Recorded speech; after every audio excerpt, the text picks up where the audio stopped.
Puji Tuhan, haleluya. Selamat pagi Bapak Ibu Saudara. Salam sejahtera buat kita semua, puji Tuhan. Senang sekali kita dapat berjumpa kembali di pagi hari ini. Di hari yang ke-11 tahun 2026. Betapa kita telah menikmati pemeliharaan Tuhan sepanjang malam dalam peristirahatan kita. Dan kembali pagi ini kita dibangunkan dengan tubuh yang sehat walafiat. Amin. Terpujilah nama Tuhan.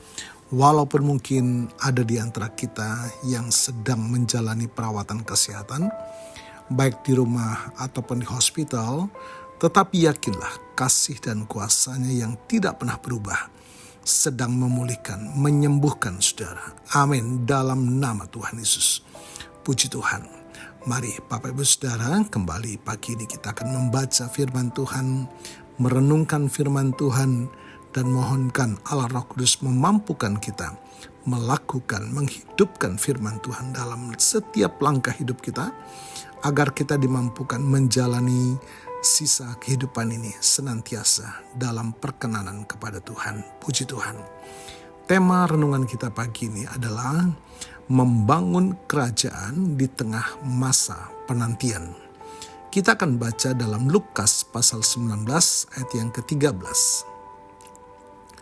Ia memanggil 10 orang hambanya dan memberikan mereka 10 mina. Katanya, pakailah ini untuk berdagang sampai aku datang kembali. Bapak Ibu Saudara, seringkali kita memahami kata menanti sebagai tindakan pasif. Seperti menunggu bis di halte atau menunggu antrian. Namun dalam perumpamaan tentang mina ini, Yesus mengajarkan bahwa masa penantian antara kenaikannya ke surga hingga kedatangannya kembali bukanlah waktu untuk berdiam diri. Masa penantian adalah masa investasi. Tuhan tidak meninggalkan kita dengan tangan kosong. Ia menitipkan mina kepada setiap kita. Apa maksudnya? Adalah mandat kerja. Pakailah ini untuk berdagang. Kata berdagang, Bapak Ibu Saudara, dalam bahasa aslinya mengandung makna mengelola, mengembangkan, mengusahakan, menghasilkan untuk pertumbuhan. Tuhan memberikan kita sumber daya yang berbeda-beda, seperti talenta, waktu, kapasitas finansial, pengaruh, hingga kesaksian hidup.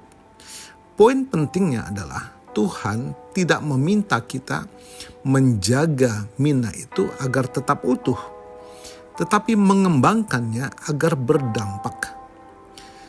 Membangun kerajaan Allah berarti menggunakan apa yang ada di tangan kita hari ini untuk kemuliaan nama Tuhan.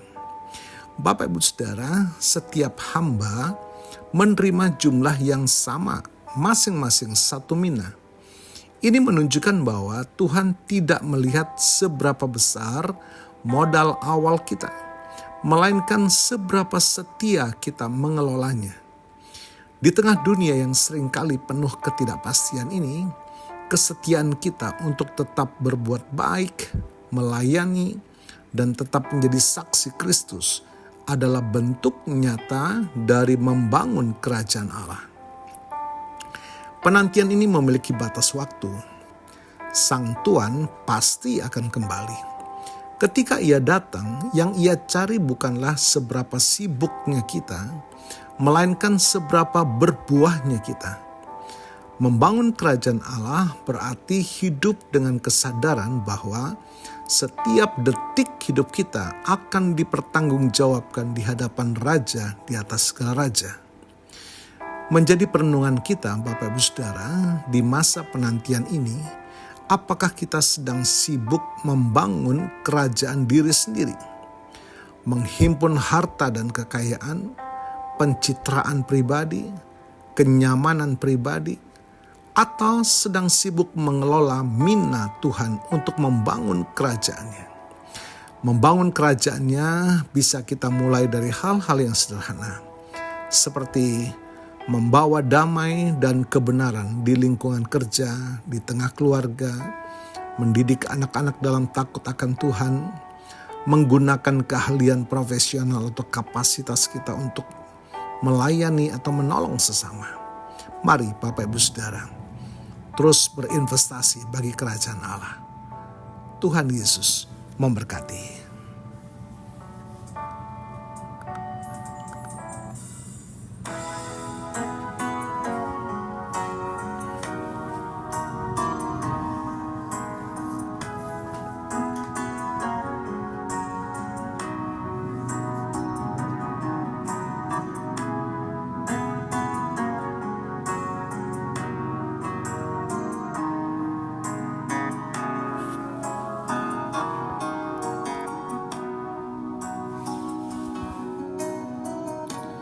Kasih setiamu yang ku rasakan lebih tinggi dari langit biru. Kebaikanmu yang telah kau nyatakan lebih dalam dari lautan.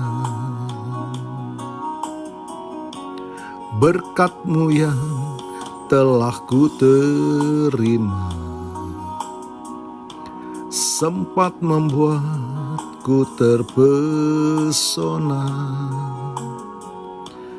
Apa yang tak pernah ku pikirkan, itu yang Kau sediakan bagiku. Siapakah aku ini Tuhan? Jadi biji mata-Mu. Dengan apakan ku balas Tuhan, selain puji dan sembah Kau. Bapa, kami bersyukur firman-Mu pagi ini mengingatkan kami di tengah-tengah pencapaian ambisi dan segalanya, untuk kami berinvestasi bagi kerajaan-Mu Tuhan, berbagi berkat, kebenaran, damai sejahtera, bahkan berbagi kabar baik di tengah-tengah komunitas kami, agar hidup kami selalu berguna bagi kerajaan-Mu Tuhan, untuk kemuliaan Tuhan. Diberkati kami semua pagi hari ini, dan kami percaya kuasa firman-Mu melawat setiap kami, memulihkan iman, kasih, dan pengharapan kami. Terima kasih Tuhan. Hamba-Mu berdoa bagi Bapak Ibu Saudara yang menikmati berkat pertambahan usia hari ini, baik ulang tahun kelahiran maupun ulang tahun pernikahan dalam rumah tangga saudara. Kiranya anugerah, keberkatan, dan kasih setia Tuhan memberkati saudara, baik dalam kehidupan pribadi maupun dalam kehidupan rumah tangga saudara. Diberkatilah dalam nama Tuhan Yesus. Puji Tuhan. Mari Bapak Ibu Saudara, kita terima berkat Tuhan. Tuhan memberkati-Mu dan melindungi-Mu. Tuhan menyinari engkau dengan wajah-Nya dan memberikan engkau kasih karunia. Tuhan menghadapkan wajah-Nya kepadamu dan memberikan engkau damai sejahtera. Bapak Ibu Saudara, terimalah berkat Tuhan atas seluruh hidupmu. Terimalah berkat Tuhan atas rumah tanggamu. Terimalah berkat Tuhan atas usaha, dagang, dan pekerjaanmu. Terimalah berkat Tuhan atas pendidikan dan masa depanmu. Dan terimalah berkat Tuhan atas iman, ibadah, dan pelayananmu kepada Tuhan. Diberkatilah engkau berlimpah-limpah, baik jasmani dan rohani, hari ini sepanjang masa, sampai Tuhan Yesus datang kembali di dalam berkat nama Tuhan Yesus Kristus. Haleluya, haleluya. Amin. Puji Tuhan. Bapak Ibu Saudara, selamat pagi, selamat hari Minggu. Tuhan Yesus memberkati.